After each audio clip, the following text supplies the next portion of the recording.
Sylhet board 2025-এর 11 number যে প্রশ্ন হয়েছিল আমাদের পরিসংখ্যান থেকে, তো এখানে আমি প্রশ্নটা তুলে নিছি। ক নাম্বার আমাদের কি করতে বলছে? 1 হতে 20 পর্যন্ত মৌলিক সংখ্যাগুলোর মধ্যক নির্ণয় করো। তো আমাদের প্রথম কাজ কি, 1 থেকে 20 পর্যন্ত কি কি মৌলিক সংখ্যা সেগুলো বের করতে হইব, তারপর ওই সংখ্যাগুলির মধ্যক নির্ণয় করতে হইব। তো ক নাম্বার দিয়ে আমরা কাজ শুরু করি। ক নাম্বার লিখতাছি 1 হতে 20 পর্যন্ত মৌলিক সংখ্যা গুলোকে মানের ঊর্ধ্বক্রমে সাজাই। মানের ঊর্ধ্বক্রমে সাজাই। এখন কথা হইতাছে, আমরা যদি মধ্যক নির্ণয় করি আমাদের সাধারণত অবিন্যস্ত মানগুলির বিন্যস্ত আকারে লেখা লাগে। হয় আমরা ছোট থেকে বড় আকারে লিখি, যেটা আমরা ঊর্ধ্বক্রম বলি, অথবা আমরা বড় থেকে ছোট আকারে লিখি, যেটা আমরা অর্ধক্রম বলি। তো স্বাভাবিকভাবে ঊর্ধ্বক্রম করাটাই বেশি ভালো। একটা করলেই হয়েছে, কিন্তু আমরা করতেছি ঊর্ধ্বক্রম। তো একই সাথে আমরা এই কথাটা বইলা নিলাম, 1 হতে 20 পর্যন্ত মৌলিক সংখ্যাগুলোকে মানের ঊর্ধ্বক্রমে সাজাই। তো এবার তোমাদের কাছে যদি আমি জানতে চাই আমাদের মৌলিক সংখ্যা শুরু হয় কত থেকে? 2 থেকে। কত থেকে? 2। এক আমাদের মৌলিক সংখ্যা না, আমাদের মৌলিক সংখ্যা শুরুই হয় 2 থেকে। তো আমরা এখানে লিখতেছি 2। তারপরে মৌলিক সংখ্যা কত? 3। তারপরে কত? 5। তারপরে 7। তারপরে কত? 11। তারপরে কত? 13। এরপরে কত আছে? এরপরে আছে 17 এবং লাস্টে 19। এখন কথা হইতাছে, মৌলিক সংখ্যা কি আমরা সবাই জানি, তা একটু বইলে নিতেছি। যেই সকল সংখ্যাকে 1 এবং ওই সংখ্যা ছাড়া অন্য কোনো সংখ্যা দ্বারা ভাগ যায় না তাদের আমরা কি বলি? মৌলিক। যেমন এখানে 19-এর কথা যদি চিন্তা করি, 19 দ্বারা ভাগ যায় এবং 1 দ্বারা ভাগ যায়। এই দুটা সংখ্যা ছাড়া আর কোনো সংখ্যা দ্বারা ভাগ যায় না। এইখানের প্রতিটা সংখ্যা সেম, শুধুমাত্র ওই সংখ্যাটা এবং 1 দ্বারা ভাগ যায়, আর কিচ্ছু দ্বারা ভাগ যায় না। তো আমরা জানছি। এখন আমাদের কি বের করতে হবে? মধ্যক। তো মধ্যকের কাজ করি।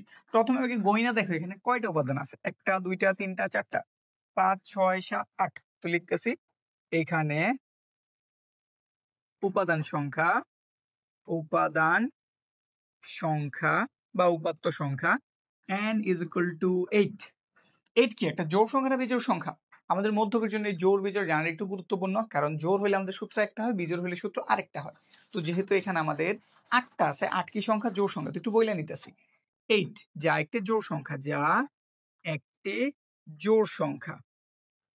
জোড় সংখ্যা। সুতরাং মধ্যকের সূত্র লেখো। সুতরাং মধ্যকের সূত্রটা কি? মধ্যকের সূত্রটা হইতাছে n/2 তম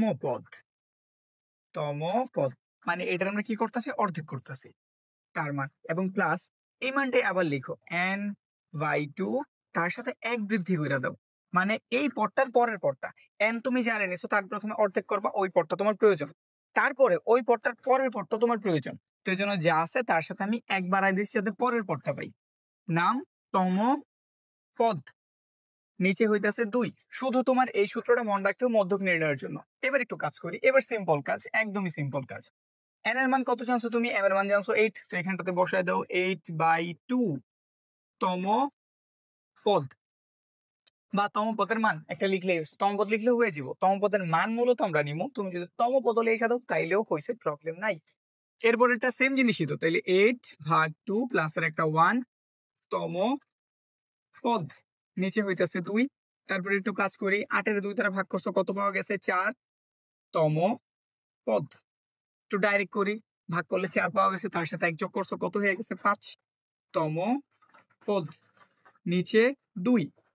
4তম পদের মান কত? 4তম পদ কই আছে? এই যে এগুলা। এটা 1 নাম্বার পদ, 2 নাম্বার পদ, 3 নাম্বার পদ, 4 নাম্বার পদ। 4 নাম্বার পদের মান কত? 7। তো এখানটাতে তুমি লেখো প্লাস 5তম পদ কত? তার পরেরটা কত আছে? 11। তো লেখা দাও এখানটাতে 11/2। দুটার যোগ করা হইলে কত পাওয়া যাব? 18/2 কত হইল? 9। বুঝছি? এখানটাতে আমরা লিখতেছিলাম তম পদ। 4তম পদের মান এখানে বসাই দিছি। 4তম পদের মান কত? 1 2 3 4 7। এবং 5তম পদের মান কত? তার পরেরটা এই যেটা 11। দুটার যোগ করা হয়েছে 18 পাইছি, 2 দ্বারা ভাগ করছি 9। তাইলে আমাদের 1 থেকে 20 পর্যন্ত যে মৌলিক সংখ্যাগুলি আছে তাদের মধ্যক যদি নির্ণয় করি, মানে তাদের মধ্যমান, মিডল যেটা যদি আমরা নির্ণয় করতে চাই, তাহলে মানটা পাওয়া যাবে কত? 9। বুঝছি কথা? ক্লিয়ার হইলো? তাইলে এবার আমরা আমাদের খ নাম্বারটার দিকে তাকাই। খ নাম্বারে আমাদের প্রদত্ত উপাত্তের প্রচুরক নির্ণয় করতে বলছে। প্রচুরক একদম সিম্পল একটা জিনিস, এটার জন্য আসলে আমাদের বক্স তৈরি না করলেও হয়ে যায়। আমরা শুধু এই চারটা ব্যবহার করি, মানে এইরকম যদি প্রশ্নে আমাদের বক্স দেওয়া থাকে, আমাদের নিজেদের বক্স তৈরি না করলেও হয়ে যায়, আমরা এখান থেকে প্রচুরক বের করতে পারি। কিন্তু স্বাভাবিকভাবে একটা বক্স যদি তুমি করে নাও তাইলেও কোনো প্রবলেম নেই। অনেক জায়গাতেই দেখা যায় অনেকে বলে যে বক্সটা কইরা নিও, তো ওই জন্য তুমি কইরা নিতে পারো, না করে যদি সমাধান করো তাও কোনো প্রবলেম নাই। তো আমি তোমাদের বক্স সহই কীভাবে এই প্রদত্ত উপাত্ত থেকে প্রচুরক নির্ণয় করতে হবে এটা দেখাই দিতেছি। তো এখানে আমরা বক্স তৈরি করি। বক্স কয়টা প্রয়োজন? 1টা 2টা 3টা 4টা 5টা 6টা 7টা। এইখানে যতটা বক্স দেওয়া আছে ঠিক আমাদের ততটা বক্স প্রয়োজন উলম্বভাবে, এবং আমাদের অবিলম্বভাবে কয়টা প্রয়োজন? খাড়াভাবে কয়টা প্রয়োজন? খাড়াভাবে আমাদের বক্স মাত্র 2টা প্রয়োজন। শ্রেণীব্যক্তি, গণসংখ্যা, আর কিছুর প্রয়োজন নাই। তো করি। তো বক্সগুলিতে আমরা এই প্রথমটাতে লিখতেছি শ্রেণীব্যক্তি। শ্রেণীব্যক্তি শ্রেণীব্যক্তির মানগুলি দেখে শুধু তুলতে থাকো। কত আছে? 36 থেকে 40, 41 থেকে 45, 46 থেকে 50, 51 থেকে 56, 51 থেকে 55, 51 থেকে 55, 56 থেকে 60, 61 থেকে 65। আর এই দিকটাতে হইব গণসংখ্যা। গণসংখ্যার মানগুলি দেখে দেখে তোলো। 3, 4, 12, 6, 3, 2 হইল। আমাদের এইটুকু প্রয়োজন, আর কিছু না। এখন এর থেকে আমাদের কী নির্ণয় করতে বলছে? প্রচুরক নির্ণয় করতে বলছে। তাহলে তুমি গণসংখ্যাটার দিকে তাকাও তো। গণসংখ্যা সবচেয়ে বেশি কোনটাতে আছে? এটাতে না? তো এটাই হতেছে আমাদের প্রচুরক। আর এই ঘর বরাবর আমাদের যে ব্যক্তিটা আছে বা যে মানটা দেওয়া আছে এটা হচ্ছে আমাদের প্রচুরক শ্রেণী। তো এই কথা একটু আমাদের এখানে লিখতে হইব। তো লেখো এখানে গণসংখ্যা সর্বাধিক 12, এই যেটা, যা কোন শ্রেণীতে অবস্থিত? 46 থেকে 50, 46, 50 শ্রেণীতে অবস্থিত। সুতরাং প্রচুরক শ্রেণী কোনটা হইব? এই যে এটাই, যেটা তোমরা বের করছো, 46 থেকে কত 50 বের হইল। এখন প্রচুরকের সূত্রটা যদি তুমি জানো তাইলে তোমার অঙ্ক কমপ্লিট। প্রচুরকের সূত্রটা কি আমরা জানি? প্রচুরকের সূত্র একদম সিম্পল। প্রচুরকের সূত্রটা হইতেছে প্রচুরক ইজ ইকুয়াল টু L প্লাসের F1 প্লাসের F2 ইন্টু H। কি সিম্পল না? কিন্তু এখান থেকে L কি, F1 কি, F2 কি, H কি, এগুলো একটু বের করা উচিত। তো এগুলো প্রথমে একটু বের করি। এই যে আমরা এইটা লিখবো, তারপরে এই কাজটা করবো। এরপর একটু জায়গা দেখে তুমি সবগুলোর মান একটু বের করবা। এখানে L হইতেছে তুমি যে প্রচুরক শ্রেণীটা বের করছো, প্রচুরক শ্রেণীর নিম্ন সীমার আমরা L বলি। যে প্রচুরক শ্রেণীটা বের করা হয়েছে এটা তো 2টা মান দেওয়া, 46 থেকে 50। তো এটা নিম্ন মান, মানে ছোট মানটা কত? 46 না? তো এইটা হইতেছে আমাদের নিম্ন সীমা, এটাই আমাদের L এর মান। তো L এর মান আমরা কত জানলাম? 46। তারপর F1 কীভাবে বের হয়? প্রচুরক এটা না, সবচেয়ে বেশি গণসংখ্যা এটার না? তো এটা থেকে যদি তুমি উপরেরটারে বিয়োগ করে, এর থেকে যদি উপরেরটারে কী করো? বিয়োগ করো। 12, তার থেকে তার উপরেরটারে বিয়োগ করলা, যে মানটা পাওয়া যাইব, যেমন এখানে পাওয়া গেছে 8, এইটাই হইতেছে আমাদের F1। তো F2 কীভাবে বের হইব? সেম প্রক্রিয়া, শুধু উপরেরটা থেকে নিচেরটারে বিয়োগ করতে হইব। তো 12 থেকে তুমি 6 বিয়োগ করলা, পাওয়া গেল 6, এটা আমাদের F2 এর মান। এবং এখানটাতে আছে H হইতেছে আমাদের 36 থেকে 40 পর্যন্ত মোট কয়টা ঘর আছে এগুলি, যেমন 36, 37, 38, 39, 40, কয়টা পাইছি? 5টা। তো এখানে H এর মান কত জানলাম? 5, বসায় দাও। L এর মান কত? 46 প্লাস F1 এর মান 8, F1 এর মান 8, F2 এর মান কত? 6 ইন্টু কত? H। এইখানে তুমি কি করবা? হিসাবটা একদম সিম্পল হিসাব, 8 এর মতো 8।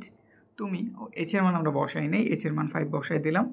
তুমি করতে পারো কি, এই দুটোর গুণ করতে পারো। 5 8 উপরে কত হয়ে গেল? তাইলে 40 হইল। এই দুটোর যোগ করে দিতে পারো, 8 6 কত হইল? 14 হইল। এরপর তুমি স্বাভাবিক একটা ক্যালকুলেটারের হেল্প নাও, নর্মাল একটা ক্যালকুলেটার হইলেও হয়েছে। আমি আমার মোবাইল ইউজ করতে আসি। 40 ভাগ 14 নর্মাল, মানে আমাদের একটা স্বাভাবিক ক্যালকুলেটর হইলেই হয়েছে।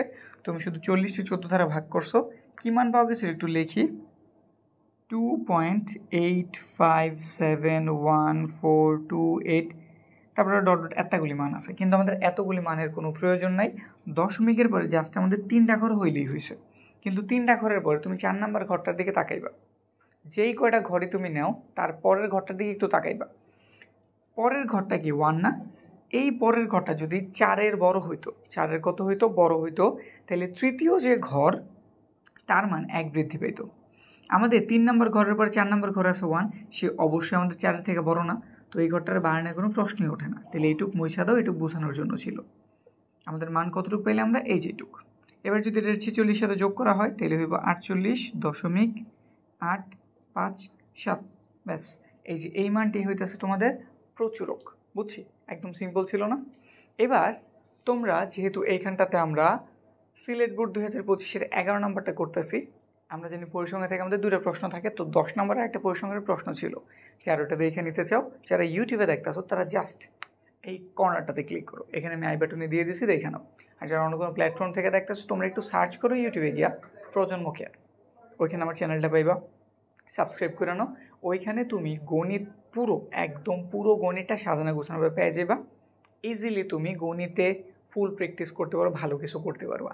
আর এরপরে যারা আরও গুছানো কিছু চাও, যে একদম আমি গুছানো চাইতেছি, আমার বইলা দেন আমি কোন ক্লাসটার পরে কোন ক্লাস করবো, কোন অঙ্কটা আগে করবো, কোনটা পরে করবো, এটার পরে ওইটা কী করবো, এইরকম যারা একদম ভাঙ্গা চুইরা মানে পুরা গাইডলাইন চাও, তারা আমাদের গণিত কোর্সটাতে ভর্তি হতে পারো। কোর্স ফি মাত্র 1000 টাকা।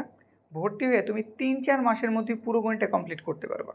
আমাদের প্লে লিস্টে সবগুলি অঙ্ক দেওয়া আছে, কোনটার পরে কী করতে হবে না করতে হবে, বোর্ড বিশ্লেষণ দেওয়া আছে, MCQ দেওয়া আছে। এর পরবর্তীতে ওগুলা যদি শেষ করার পরে কোনো প্রবলেম বের হয়, ওগুলোর জন্য আমাদের লাইভ ক্লাস আছে, ওগুলাতে তোমরা তোমাদের প্রবলেম শেয়ার করতে পারো। নতুনত্ব কোনো যদি থাইকা থাকে, নতুন কোনো নিয়ম যেটা গুরুত্বপূর্ণ ওইটা করানো হইব, এবং অবশ্যই প্রতিটা পরীক্ষার আগে তুমি সাজেশন পাইবা। তো যারা আমাদের এই কোর্সটাতে ভর্তি হতে চাও, আমাদের স্ক্রিনে দেওয়া নাম্বারে যোগাযোগ করতে পারো, হোয়াটসঅ্যাপ নাম্বারে তোমরা মেসেজ করতে পারো, বিস্তারিত আরও কিছু জানার থাকলেও এখানে জানতে যেতে পারো। ঠিক আছে? তো আমরা আমাদের খ নাম্বারটা কিন্তু কমপ্লিট করছি। প্রচুরকের জন্য আমাদের কি এই বক্সটা দিয়েই কাজ হয়ে যায়। তাও আমি যাতে কেউ কোনো ভুল ধরতে না পারে, কারণ অনেক স্টাডি আছে, আমি পরিচিত অনেক স্টুডেন্ট থেকেও শুনছি, এমনও বলছে যে এইটা দিয়া না কইরা যদি এটা দিয়া করো তাইলে ভালো। ঠিক আছে এই কথা। আবার অনেকে এমনও বলছে এটা না করলে নাম্বার কাটা দিব। কাটা দেওয়ার কোনো কথা নাই, কাটা দেওয়া আসলে কোনো লিগেল নিয়মে পড়ে না। তাও বইলা দিলাম, তোমরা কী করবে, এটা থেকে চাইলে এমন একটা বক্স তৈরি করতে পারো। এরপর আমাদের যেহেতু প্রচুরক বলছে, তুমি গণসংখ্যার দিকে তাকাও, সবচেয়ে বড় মান কি এটা না? এইটা থেকে আমরা সিলেক্ট করলাম আমাদের প্রচুরক শ্রেণীকে, এই বরাবর যে শ্রেণীটা আছে এটা আমাদের প্রচুরক শ্রেণী। তো এইটুকু বাংলা কথা লিখো, এখানে গণসংখ্যা সর্বাধিক 12, যা কত শ্রেণীতে, 46 থেকে 50, 46 থেকে 50 শ্রেণীতে অবস্থিত। সুতরাং এটি আমাদের প্রচুরক শ্রেণী হইল। এবার প্রচুরক শ্রেণীর সূত্রটা তোমার জানতে হবে, প্রচুরক নির্ণয়ের সূত্র। প্রচুরক is equal to L plus এর F1 বাই F1 প্লাস এর F2 ইন্টু H। L এর মান কীভাবে বের হইব, তুমি যে প্রচুরক শ্রেণী বের করছো ওইটার যে নিম্ন সীমা বা ছোট যে মানটা, ওটা আমাদের L এর মান লিখছি। F1 কীভাবে বের হইব, যদি আমরা প্রচুরক মানে সবচেয়ে বড় মানটা থেকে উপরেরটারে বিয়োগ করি তাহলে F1 পাওয়া যায়, নিচেরটারে বিয়োগ করলে F2 পাওয়া যায়, বের করছি। H এর মান কীভাবে বের হইব, এই ঘর থেকে এই ঘর আসলে পার্থক্য তো, মানে কয়টা ঘর, হাতে একটু কইনা নিবা, 36, 37, 38, 39, 40, 5টা লেখা দিছো, সূত্র মতো সব বসাইছো, ক্যালকুলেটরের হেল্প নিবা, এই দুজনে গুণ করছি লিখছি, দুটার যোগ করছি লিখছি, ভাগ দিছি যোগ করছি, আমাদের অ্যান্সার কিন্তু কমপ্লিট, বুঝছি? তাইলে এবার আমরা গ নাম্বারটার দিকে তাকাই। গ নাম্বারে কি বলা হয়েছে, বর্ণনা সহ প্রদত্ত উপাত্তের অজীব রেখা অঙ্কন করো। কি করতে হইব, অজীব রেখা অঙ্কন করতে হইব। তো অজীব রেখা অঙ্কন যদি তুমি করতে চাও, তোমার ঘর প্রয়োজন এইখানে যতটা আছে ঠিক ততটাই, কিন্তু আমাদের খাড়া বা উলম্ব ঘর প্রয়োজন 3টা, 2টা ঘর, একটা শ্রেণীব্যক্তি আর একটা ঘর গণসংখ্যা, যেটা আমরা খ নাম্বারে করছিলাম। খ নাম্বারে আমরা এই জন্য এই দিকটাতে জায়গা একটু বেশি নিয়ে নিছি, যাদের মাথায় প্রশ্ন আসছিল যে এই ঘরটা তো বড় নিছি কেন, তারা এখানে উত্তরটা পেয়ে যাবে।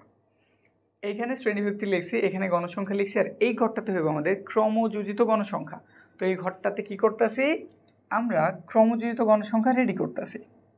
কি হইব, ক্রমযোজিত গণসংখ্যা। তো লেখা দিতেছি ক্রমযোজিত যোজিত গণসংখ্যা। ক্রমযোজিত গণসংখ্যা কিভাবে বের করে জানি আমরা, তাও একটু বলে দিই। প্রথমে লিখবা 3, তারপরে এইটার এটা এর জন্য কোনাকুনি যোগ করে যোগফলটা এখানে জাস্ট বসাই দিবা। 4 আর 3 যোগ করলে কত হইল 7। এই দুটার যোগ করে এখানটাতে বসাই দেবা, কত হইল 19। এই দুটার যোগ করে এখানটাতে বসাই দেবা, কত হইল 25। যোগ করলা, এই দুটারে বসাই দিলা, কত হইল 28। যোগ করলা, বসাই দিলা, কত হইল 30। ব্যাস, কি প্রয়োজন ছিল? ক্রমযোজিত গণসংখ্যা বলে দিছি। এবার আমরা গ্রাফ অঙ্কন করি। গ্রাফ অঙ্কন যদি করতে চাই, এখানটাতে আমরা গ্রাফের অংশটা তোমাদের একটু দেখাই দেই। তুমি তোমার গ্রাফ পেপারটা নিবা, এইভাবে 5টা ঘর নিয়া, যে গ্রাফ পেপার সবাই আমরা জানি 5 ঘর পর একটু মোটা করে বা একটু অন্য কালার একটা দাগ দেওয়া থাকে, যাতে আমরা ইজিলি হিসাবটা করতে পারি। তো ধইরা নাও নিচের যে কোনো একটা 5টা ঘর নিয়ে এরকম একটা মোটা দাগ দিবা, এরকম একটা দাগ দিবা। নিচের ঘরটাতে মানে x অক্ষ বরাবর জানে নিছো, আমরা জানি হাতের বামে ডানে নিচে যে থাকে তার আমরা বলি x অক্ষ, আর উপরে নিচেরটারে বলি আমরা y অক্ষ। x অক্ষ বরাবর তুমি স্থাপন করবা শ্রেণীব্যক্তির ঊর্ধ্বমান। শ্রেণীব্যক্তির কোন মান? ঊর্ধ্বমান। তো শ্রেণীব্যক্তির ঊর্ধ্বমান কি এগুলো না? তো এখানটাতে তুমি লেখা দাও শ্রেণীব্যক্তির ঊর্ধ্বমান। ঊর্ধ্বমান এই যে এই বরাবর। আর এই দিকটাতে হইব আমাদের ক্রমযোজিত গণসংখ্যা। এই দিকটাতে কি হইব? ক্রমযোজিত গণসংখ্যা। তো এখানটাতে লেখা দাও ক্রমযোজিত গণসংখ্যা। হইল। এবার তোমার মানগুলি যদি তুমি খেয়াল করো, আমাদের মান এইখানে আছে 36 থেকে, তারপর 40 এরকম কইরা, কিন্তু এই ঘরটাতে হচ্ছে 0 বিন্দু। তো পরবর্তী 5 ঘর পর্যন্ত তুমি একটু ভাঙা চিহ্ন ব্যবহার করবা। ভাঙা চিহ্ন ব্যবহার করে কিছু লেখার প্রয়োজন নাই। এখানে 5টা ঘর, এখানে পরবর্তী 5টা, এভাবে আর কি ঘর অঙ্কিত করে নিতে পারো। ঠিক আছে? এবার যারা একটু কথা বলতে পারো যে গ্রাফ দেখাইলে ভালো হইতো, তাদের জন্য বইলা নেই, গ্রাফ আমাদের আছে 3টা: আয়তলেখ, বহুভুজ, অজীব রেখা। যারা এই 3টা গ্রাফ খুব ভালো মতো শিখতে চাও, একদম বক্স কীভাবে রেডি করতে হয়, গ্রাফে কীভাবে অঙ্কন করতে হয়, এটার বর্ণনা কীভাবে করতে হয়, তারা একটা ক্লাস দেখো। যারা ইউটিউবে দেখতেছো, জাস্ট এইখানটাতে ক্লিক করো। এইখানে যে ক্লাসটা পাইবা, ওইখানে আমি বিস্তারিত করে রাখছি কীভাবে গ্রাফগুলি কমপ্লিট করতে হয়। এই একটা ক্লাস এনাফ তোমার গ্রাফের যত ধরনের ভয় আছে দূর করার জন্য। ঠিক আছে? বুঝছি তো? আর যারা অন্য কোনো প্ল্যাটফর্ম থেকে দেখতেছো, তার ডিসক্রিপশনটা চেক করে আমি লিঙ্ক দিয়ে দিছি, ওইখানে ক্লিক করে তোমরা দেখে নিতে পারবা। তো এইখানে আমি গ্রাফ তো রাখতে পারতেছি না, কিন্তু কীভাবে তুমি আঁকবে এটার পুরো বর্ণনা আমি বলে দিতেছি। হইলো এই দিকটাতে আমরা লিখছি। এখন আমাদের তো প্রয়োজন উচ্চসীমা। তো উচ্চসীমার মান শুরু হচ্ছে 40 থেকে। তো তুমি একটা ঘর বাদ দিবা, একটা ঘর বাদ দিয়ে পরবর্তী ঘর থেকে তুমি লিখবা 40, তারপরে কত 45, মানে এইভাবে মানগুলি বসায় যাবা। ঠিক আছে? আচ্ছা, আমি এটা একটু মুছে দিলাম লেখার খাতিরে, কারণ আমাদের জায়গা একটু শর্ট হয়ে গেছে। তো এখানটাতে আমি লিখলাম কত 40, এখানটাতে লিখলাম আমি 45, এখানটাতে লিখলাম 50, এই ঘরে 55, আরও প্রয়োজন তাহলে আর একটু আগাই আমরা। এই ঘরটাতে কত 60, এই ঘরটাতে আমাদের 65 হইল, সব লেখা হয়েছে। এখন ঘটনাটা হইতেছে, এটা থেকে এটা 5 বৃদ্ধি পেয়েছে, এটা থেকে এটা 5 বৃদ্ধি পেয়েছে। যদি উল্টাভাবে হিসাব করি, 5 কমে গেছে, 5 কমে গেছে, তাহলে এটা থেকে এটা কত কমে যাবে? 5। তাহলে এখানটাতে আমরা কত লিখলাম? 35। আমাদের মান শুরু হয়েছিল 36 থেকে, কিন্তু আমরা মান একুরেট রাখার জন্য, মানে ঘরের হিসাবটা পারফেক্ট রাখার জন্য আমরা 5 করে কমায় 35 পর্যন্ত লিখছি। যদি কেউ 35 থেকে ঘর দেখানো শুরু করে, 36 তো এমনি দেখানো হয়ে আছে। বুঝছি? হইল। এবার আমাদের ক্রমযোজিত গণসংখ্যার মান কত পর্যন্ত উঠছে? 30 পর্যন্ত। তো এখানে আমরা 5টা ঘর সিলেক্ট করি, 5, 10, 15, 20, 25, 30। হইতে পারে তোমাদের এই মানটা অনেক বড় এসে পড়তে পারে, 80 এসে পড়তে পারে, কিন্তু তোমার গ্রাফ এত বড় দিল না, 80টা ঘর জায়গা হইতেছে না। তখন কি করবা? অনেকে এই প্রবলেমটাতে পড়ে যাও, ঘাবড়ায় যাও যে আমার তো ঘর দিছে এখানে ধরো জায়গা হবো 50টা, কিন্তু আমার মান তো বের হয়ে গেছে 80টা, এখন আমি কি করতে পারি? তো ঘাবড়ানোর কিছু নাই। কি করবা? প্রতি 5টা ঘর যাইবা, কিন্তু মান 10 লেখা দিবা। এর অর্থ কি? প্রতি একটা ছোট্ট ঘরগুলির মান তুমি 2 করে ধরছো। তো এর মানে তোমার যদি 50টা ঘর থাকে কিন্তু তুমি 100 পর্যন্ত বসাইতে পারবা। তো এইভাবে টেকনিকগুলি অ্যাপ্লাই করবা। আর আমি যে ক্লাসটার কথা বললাম, যেটা দেখলে গ্রাফের যত ধরনের ভয় আছে কভার হয়ে যাব, ওটা আমি এই ব্যাপারেও বিস্তারিত বলে দিছি। তো এটা দেখলে গ্রাফ পেপার নিয়ে আমি ডাইরেক্ট সমাধান করছি, তুমি একদম ক্লিয়ারভাবে ব্যাপারটা বুঝে যাবে। তো এখানে আমি ব্যাপার ক্লিয়ার করতেছি, এমন না যে ওইটা দেখতেই হইব, এটা দেখে বুঝবো না, এমন না। এখানে আমি গ্রাফ ছাড়া যেভাবে বোঝানো পসিবল বুঝাই দিতেছি। তো আমাদের তো মান মাত্র 30 পর্যন্ত প্রয়োজন, এখানে জায়গা হয়ে যাব। তো এখানে তুমি লিখবা 5, 10, 15, 20, 25, 30। তুমি ঊর্ধ্বসীমাতে চলে যাও, কত? 40। তুমি আর গণসংখ্যার দিকে তাকাইবে না, তুমি তাকাইবা ক্রমযোজিত গণসংখ্যার দিকে। এটার উচ্চসীমা নিবা আর এদিকটাতে তাকাইবা ক্রমযোজিত গণসংখ্যার দিকে। তাহলে 40-এর মান কত? 3। তুমি এদিক থেকে 3 বরাবর ওঠো, 5 যেহেতু এখানে 3 একটু নিচে হইব, ধরলাম এইখানটাতে 45, তার মান কত? 7। তাহলে এই বরাবর 7 ঘর ওঠো, আমাদের 5 10-এর কিছুটা নিচে, তো ধরলাম এইখানটাতে আছে। এরপর আছে 50, তার মান কত? 19। তাহলে 20 কই আছে? 20 এখানটাতে আছে, তার থেকে একটু নিচে নাকি? এই যে চিন্তা দিয়ে লিখে দিলাম। তারপর কত আছে? 55, 55-এর মান কত? 25। তাহলে 55 বরাবর 25-এ যাও, 25-এ যাও, কই আছে? এই যে এখানটাতে। এরপর কত আছে? 60, 60-এর মান 28। তাহলে 60 বরাবর 28-এ যাও, 28 30-এর কিছুটা নিচে, আর 65 আছে একদম 30-এর বরাবর। হইল? এরপর তুমি কি করবা? এই যে শুরু হয়েছে এখান থেকে, এই ঘরটা তুমি একটু এরকম ডট ডট দিয়ে আগাইবা, পুরোপুরি দাগ দেওয়ার প্রয়োজন নাই। আর পরবর্তী ঘরগুলি তুমি স্কেল ব্যবহার না করে হাত দেওয়া লেখাটা হচ্ছে বেটার, কারণ এটা আমরা কী বলি? অজীব রেখা বলি।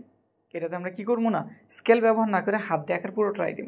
আর যদি হাতে লেখা বেশি আঁকা বাঁকা হয়ে যায় তাহলে স্কেল ব্যবহার করে প্রবলেম নেই, কিন্তু হাত দিয়ে আঁকাটা বেটার। যেমন একটার সাথে আরেকটার কী করবা? হাত দিয়ে তুমি অ্যাটাচ করবা, ব্যাস হয়ে গেল। এই যে একটা রেখা পাইছেন উপর দিকে উঠতেছে, আমার তো এমন আঁকা বাঁকা হয়ে গেছে। এই যে এটাই হইতেছে আমাদের অজীব রেখা, রেখাটা কি? ঊর্ধ্বমুখী, বুঝছি? এখন আমাদের বক্সও হইল, গ্রাফও বোঝানো হইল, বাংলা কিভাবে? বাংলা সিম্পল ওয়েতে তুমি মনে রাখবা, তাইলে এই ব্যাপারটা তোমার কাছে জটিল হইব না। কিভাবে?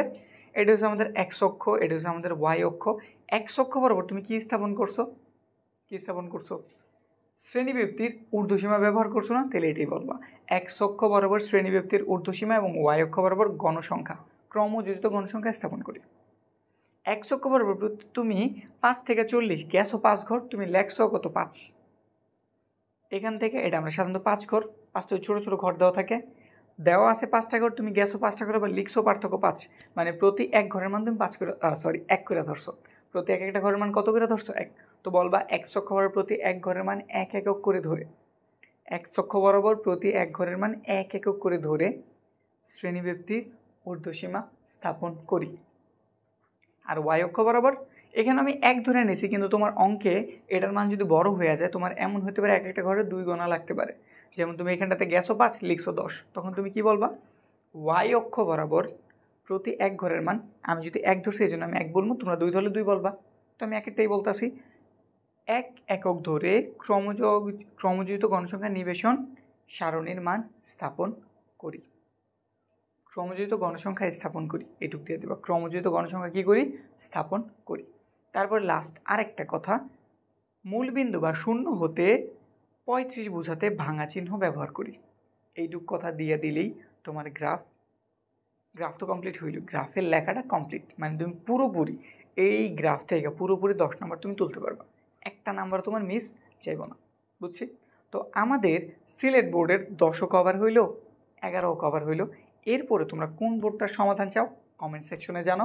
আর তোমাদের যদি কোনো প্রবলেম বের হয়, সেট ফাংশনের অঙ্ক বলো, বীজগাণিতিক রাশি বলো, বা পুরো গণিতের যে অধ্যায়টাই বলো, কোনো অঙ্কে যদি প্রবলেম হয়, আমাদের ফেসবুক গ্রুপ আছে, আমি লিঙ্কটা দিয়ে রাখতেছি, ওইখানে তুমি জয়েন হয়ে তোমার প্রশ্নের ছবি তুইলা বা প্রবলেমের ছবি তুলে আমাদের সাথে শেয়ার করো। আশাটা কি তুমি অ্যান্সার পেয়ে যাবে। ঠিক আছে?